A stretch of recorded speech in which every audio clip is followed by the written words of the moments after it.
애통하는 자가 복이 있다. 애통하는 자가 좀 이해가 되지 않죠? 사람들은 애통이나 슬픔을 좋아하는 사람 하나도 없습니다. 다 싫어합니다. 기쁘고 즐겁게 웃으면서 살기를 원합니다. 그래서 한자성어에 일로, 일소, 한번 화를 내면은 한 번 더 듣고, 한 번 기뻐하면은 한 번 더 젊어진다, 이런 말이 있습니다. 웃으면서 즐겁게 살라. 또 성경에도 항상 기뻐하라, 범사에 감사하라, 이런 말씀이 있어요. 사람들은 그래서 슬픔과 애통이 있는 초상집에 가는 것보다도 먹고 마시고 웃고 깔깔대는 잔치집에 가기를 원한다, 그 말씀이에요. 그런데 성경은 전도서 7장 2절에 보면은 잔치집과 초상집이 있는데 어디가 더 낫다? 초상집에 가는 것이, 슬픔과 애통이 있는 초상집에 가는 것이 기쁨과 즐거움이 있는 잔치집에 가는 것보다 낫다, 그럽니다. 전도서 7장 4절에 보면은 지혜자의 마음은 초상집에 있으며 우매자의 마음은 연락하는 집에 있느니라, 그렇게 말씀하고 있어요. 그런데 우리가 인생을 살다가 보면은 기쁘고 즐거운 때만 있는 것이 아니고 애통하고 슬플 때도 있습니다. 오히려 기쁘고 즐거울 때보다도 슬플 때, 괴로울 때가 인생살이가 더 많은 것 같아요. 자기 희망하는 바가 깨어집니다. 목적이 성취되지 못합니다. 극한 난관에 부딪힙니다. 사업이 실패합니다. 불의의 재난을 만나 꿈이 깨어집니다. 사랑하는 사람에게 배신을 당하고 사랑하는 사람이 세상을 떠납니다. 극한 가난 속에서 양식이 떨어집니다. 참 이런 일이 우리 인생사에 비일비재하게 많습니다. 그러면은 고통이 인생에게 과연 불행만 가져다 주느냐, 고통의 유익은 없느냐? 아랍 경언에 이런 말이 있어요. All sunshine makes a desert. 뭐냐? 모든 햇빛은 사막을 만든다. 풀이하면 뭐냐? 1년 365일 비도 오지 않고 구름도 끼지 않고 햇빛만 찌면은 좋을 것 같아도 그런 땅은 사막이 된다, 그런 말이에요. 바람이 불고 비가 오는 날이 있어야 햇빛 나는 날의 고마움을 알게 됩니다.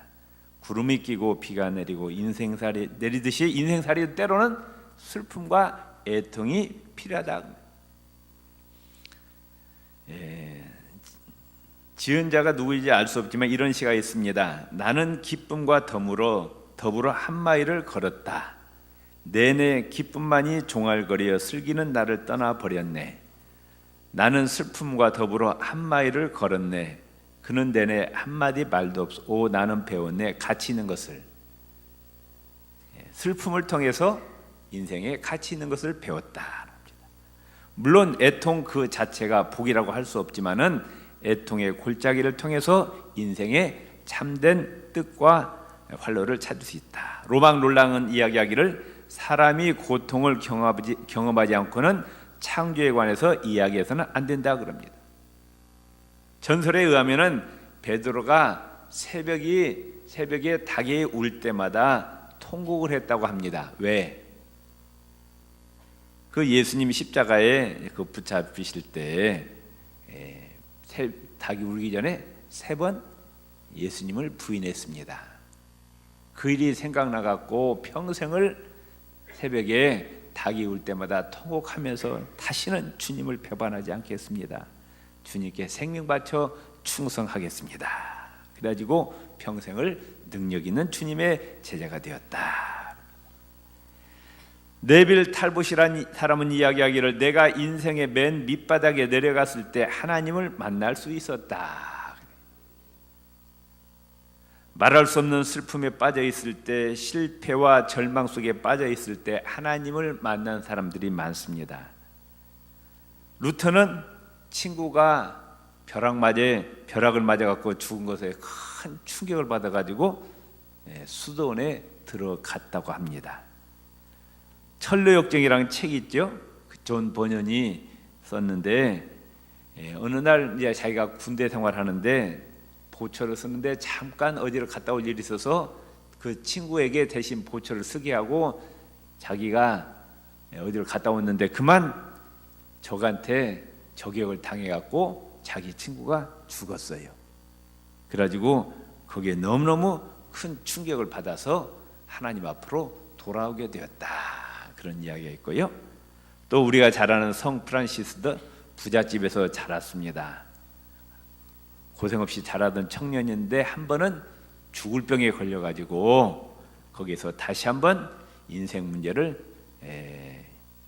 탐구하게 되었고 예수님을 만나게 되었다. 시편 126편 5절 6절에 보면은 눈물을 흘리며 씨를 뿌리는 자는 기쁨으로 단을 거두리라 그랬습니다. 고난을 당할 때 내 자신과 또 나에 대한 진실을 얻게 됩니다. 또 고난 가운데서 친구를 얻게 됩니다. 웃을 때 나를 찾아주는 친구와 애통할 때 나를 만나주는 친구가 다릅니다. 누가 진짜 친구냐? 내 애통을 이해하는 자, 내 슬픔에 동참해주는 그 친구가 진짜 친구다. 오늘 본문 말씀에 공동 번역에는 이렇게 말씀하고 있어요. 슬퍼하는 사람은 행복하다. 그들이 위로를 받을 것이요. 슬퍼하는 사람이, 애통하는 사람이 복이 있다. 오늘 본문에서 말씀하고 있는 뭐냐? 무엇 때문에 애통해야 되느냐? 자기의 죄, 하나님 앞에 자신의 모습을 바라보면서 자신의 죄를 애통해하는 자가 복이 있다고 말씀입니다. 마음은 원이지만은 육신이 약해서 하나님의 뜻대로 살지 못하는 자신을 바라보면서 근심하는 애통이 복이 있다고 말씀. 믿음이 너무 연약해갖고 생각하는 그 애통, 죄에 더 열심히 충성해야 되는데 충성하지 못하는 자신을 바라보면서 하는 애통, 형제를 더 열심으로 사랑해야 되는데 이웃을 사랑하지 못하는 자신을 바라보면서 하나님 앞에 하는 애통, 또 시험을 이기지 못하고 죄의 유혹에 넘어가는 자신을 바라보면서 이래서는 안 된대 하면서 하나님 앞에 하는 애통이 복이 있다 그 말씀이에요. 고린도서 7장 10절에 보면은 이런 말씀이 있어요. 따릅시다. 하나님의 뜻대로 하는 근심은 후회할 것이 없는 구원에 이르게 한다. 아멘. 우리가 근심하고 애통하는데 하나님의 뜻대로 하는 근심, 하나님의 말씀대로 하나님 기뻐하시는 뜻대로 살지 못하는 자신을 바라보면서 애통하는 것은 구원에 이르는 회개를 이루고, 세상 근심은 사망을 이루게 한다. 그러니까 근심도 두 종류라고 말씀해요. 세상적인 근심이 있고 하나님이 기뻐하시는 근심이 있다 그 말씀이에요. 시편 6편 6절에 보면은 다윗은 자신이 지은 죄를 회개하는데 침상이 젖도록 눈물을 흘리면서 회개하였다 이런 말씀. 얼마나 많이 하나님 앞에 회개했는지 그 눈물이 침대를 다 젖을 정도로 회개했다 그런 말씀이 나와요. 로마서 7장 24절을 보면은 바울은 하나님의 의에 부딪히자 불의한 자신을 깨닫고 하나님 앞에 엎드립니다. 선한 마음이 악을 이기지 못함을 안타까워하면서 오호라 나는 공고한 사람이로다. 누가 이 사망의 몸에서 나를 구원하랴 하면서 애통해 합니다. 또 성 어거스틴은 자신이 이중인격자라고 저주했다고 합니다. 그리고 루터는 자기 죄에 대해서 고민한 나머지 졸도하였다 그런 이야기가 있어요. 야고보서 4장 9절에 한번 따릅시다. 슬퍼하며 애통하며 울지어다. 슬퍼하고 애통하고 울래요. 너희 웃음을 애통으로 너희 즐거움을 근심으로 바꿀지어다. 하나님과 우리 사이에 가장 큰 문제가 뭐냐? 무슨 문제? 죄 문제입니다.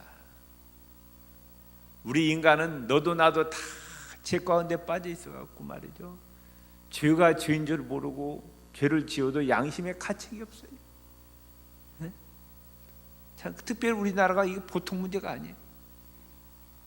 해군 참모총장이라는 사람이, 네? 다른 것도 아니고 나라를 지키는 말이죠, 무기를 만드는데 거기서 또 빼먹어?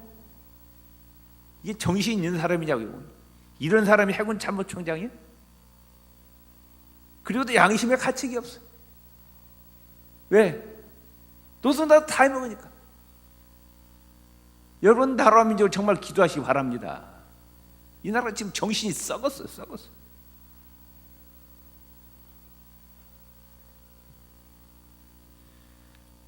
죄는요, 창세기부터 계시록까지 가장 큰 주제가 뭐예요? 죄입니다.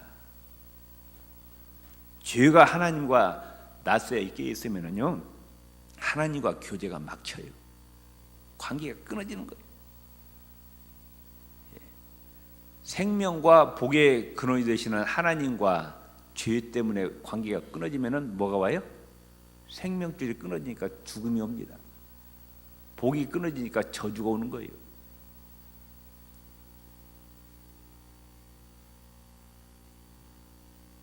그 결국 어디로 떨어져? 지옥으로 떨어진다고 말씀이에요.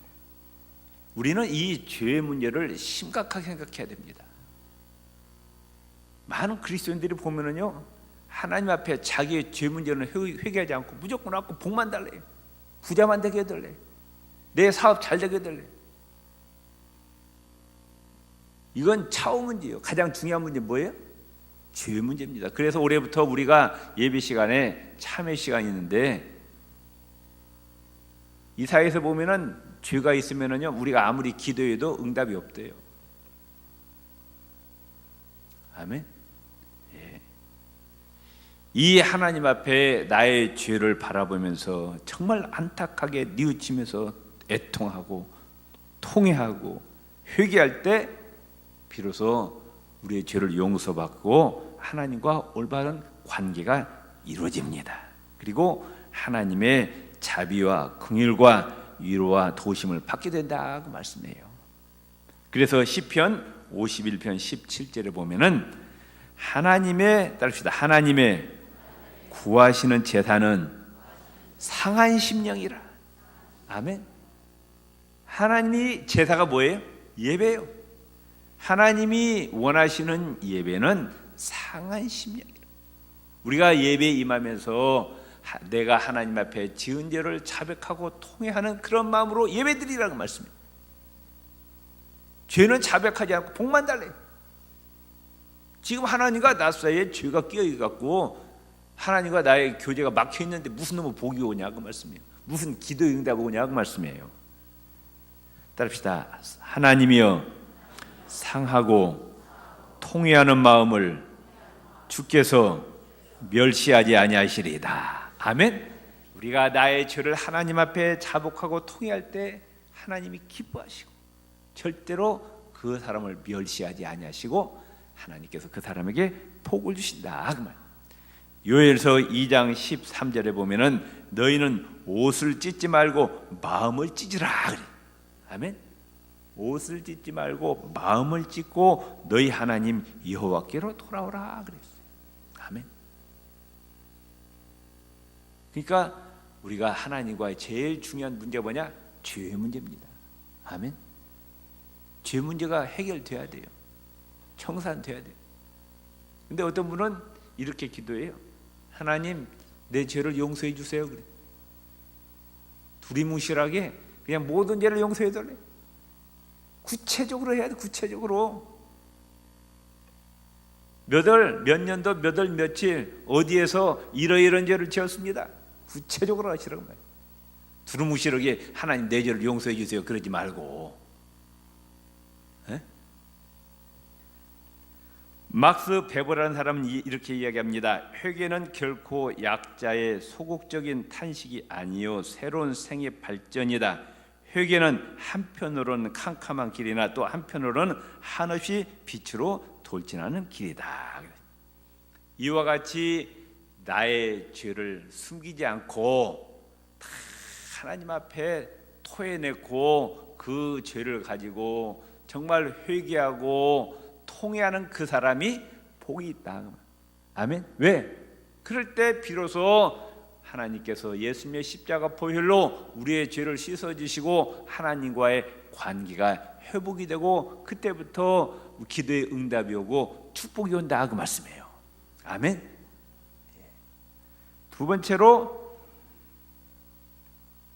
애통하는데 남의 애통에 같이 애통해 할 줄 아는 자가 복이 있다 그 말씀. 로마서 12장 15절에 이렇게 말씀하고 있어요.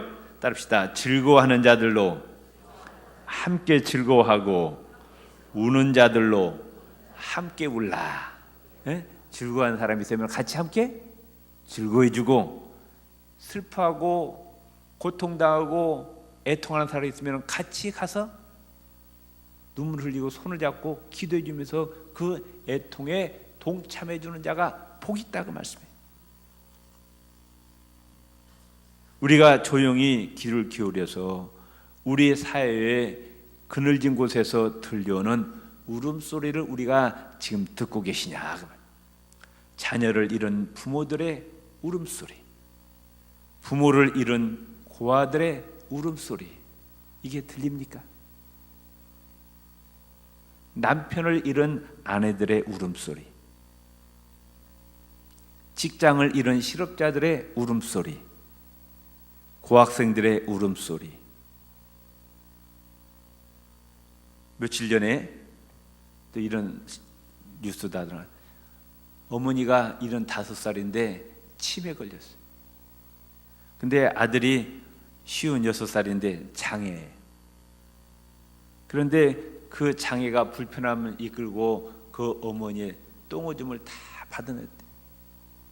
그런데 아주 지극한 효자였다고 소문났는데 그 어머니하고 아들이 죽었어요. 세상을 떠나. 참 우리가 멀리 갈 것 없이 내 주위에 지금 고통당하는 사람 너무나 많아요.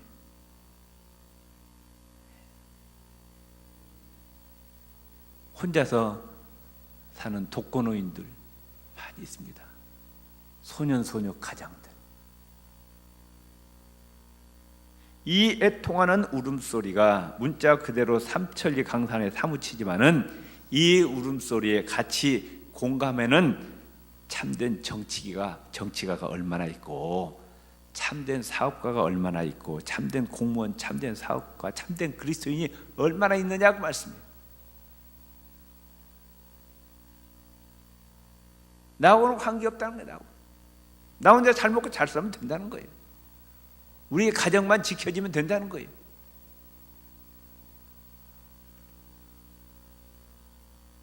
우리 그리스도인은 이렇게 살아서는 아니 된다고 말씀이죠. 즐거워하는 자들로 함께 즐거워하고 우는 자들이 있으면 같이 울라고 말씀해요. 우리 기독교는 사랑의 종교입니다.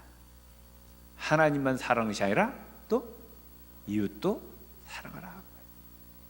마태복음 25장 31절부터 46절에 보면은 배고픈 자에게 먹을 것을 주고, 목마른 자에게 마시는 물을 주고, 헐벗은 자에게 옷을 입혀주고, 옥에 갇힌 자, 병든 자를 찾아보라. 그게 진짜 사랑이라 그렇게 말씀하고 있어요.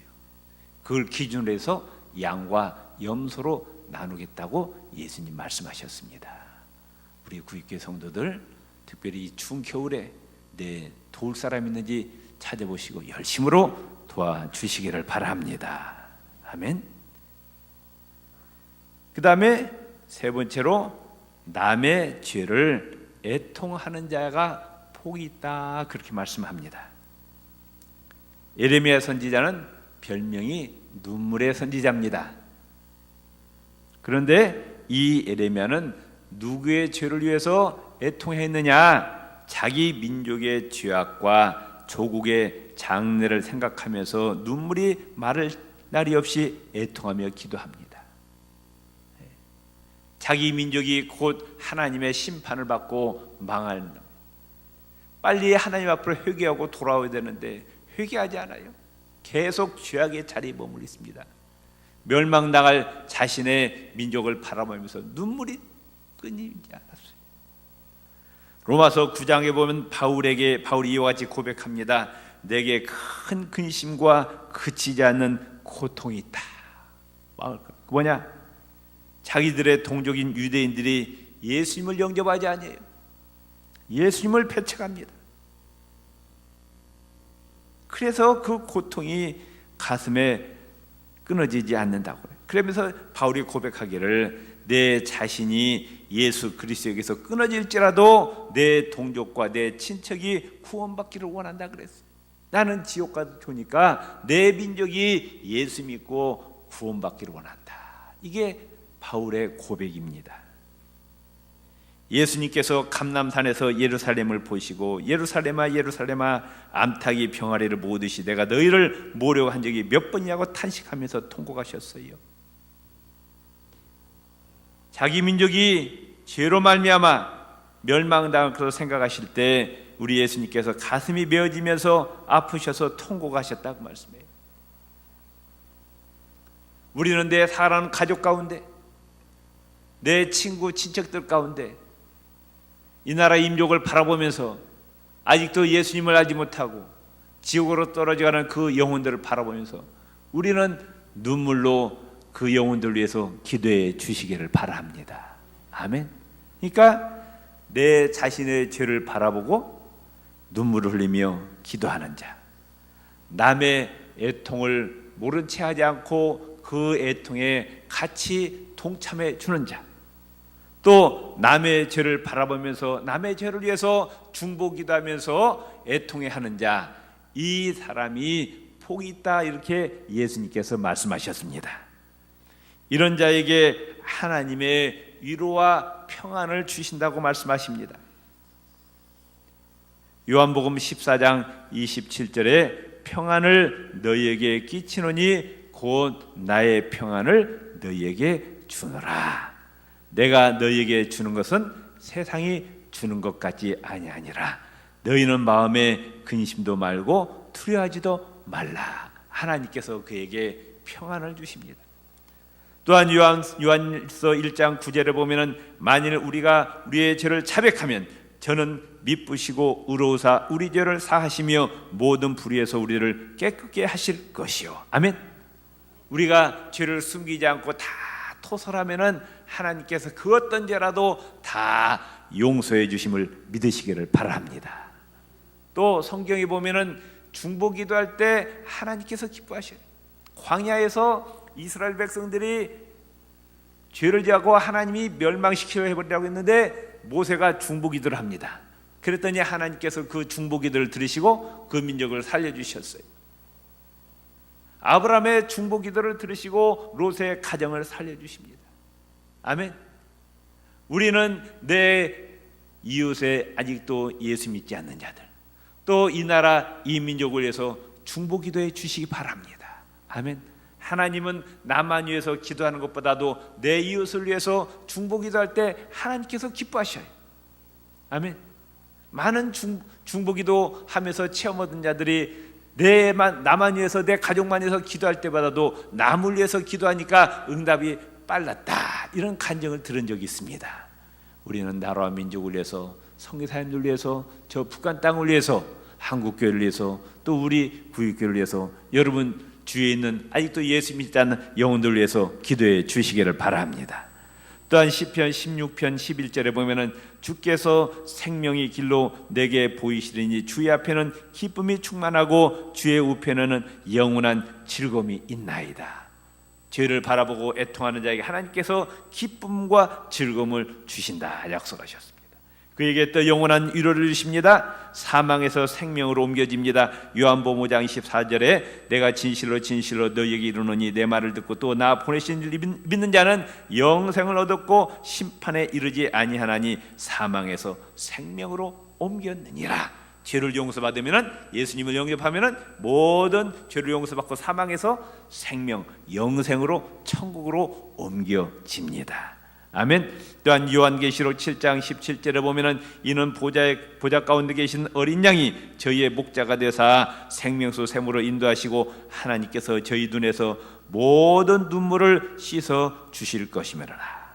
요한계시록 21장 4절에 모든 눈물을 그 눈에서 씻기심에, 아멘. 하나님께 애통하는 자, 자기의 죄를 위해서 애통하는 자, 남의 죄를 위해서 애통하는 자, 남의 고통을 바라면서 애통하는 자, 하나님께서 눈물을 다 씻어주시고 그에게 위로를 주신다 약속하셨습니다. 이 축복이 저와 여러분에게 임하시기를 바랍니다.